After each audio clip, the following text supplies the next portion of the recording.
రోజుల్లో ప్రతి మనిషి కూడా ఏదో ఒక కోపం ద్వారాగా, ఏదో ఒక విషయంలో కోపపడడం, ఏదో ఒక విషయంలో కోపానికి కారకుడవ్వడం, ఈ భూప్రపంచంలో ప్రతి ఒక్క మనిషి జీవితంలో జరుగుతుంది. ఏదో ఒక విషయంలో, అది వ్యాపార విషయంలోనైనా, అది కుటుంబ విషయంలోనైనా, భార్యాభర్తల విషయంలో కోపమే, అలాగే పిల్లల విషయంలో కోపమే, అలాగే వీధిలో కోపమే. ప్రతి ఒక్క విషయంలో కూడా ప్రతి మనిషి కోప్పడుతూ ఉన్నాడు. బైబిల్ వాక్యం ఏమని సెలవిస్తుందో తెలుసా? సామెతలు రాసిన గ్రంథం 15వ అధ్యాయం మొదటి వచనం.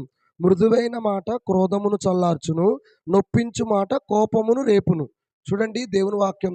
మనం ఎప్పుడైతే మృదువుగా మాట్లాడతామో అప్పుడు కోపము ప్రతి ఒక్క మనిషి జీవితంలో చల్లారుతుంది. అలాగే మనము నొప్పించు మాటల ద్వారా మనం మాట్లాడామంటే మనిషికి ఇంకా కోపం పుడుతుంది. అలాగే భార్యాభర్తలు ఇద్దరు ఉన్నారంటే భార్యాభర్తలు ఇద్దరు కూడా భార్యతో భర్త కోపంతో మాట్లాడకూడదు. భర్త భార్య విషయంలో కోపంతో మాట్లాడకూడదు.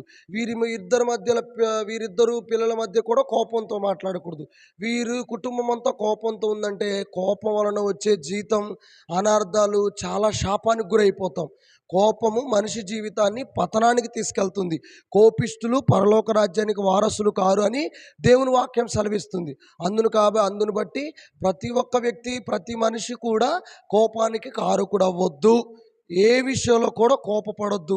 ఒకవేళ ఇద్దరు వ్యక్తులు కోపడుతున్నారా, ఆ వ్యక్తుల దగ్గరికి వెళ్ళి కోపాన్ని చల్లార్చే వ్యక్తులుగా మనం మార్చబడాలి. మనమే ఇంకా కోపిష్ఠులుగా మార్చబడకూడదు. కోపిష్ఠులు పరలోక రాజ్యానికి వారసులు కారని దేవుని వాక్యం సెలవిస్తుంది. మీ జీవితంలో కోపం ఉందా?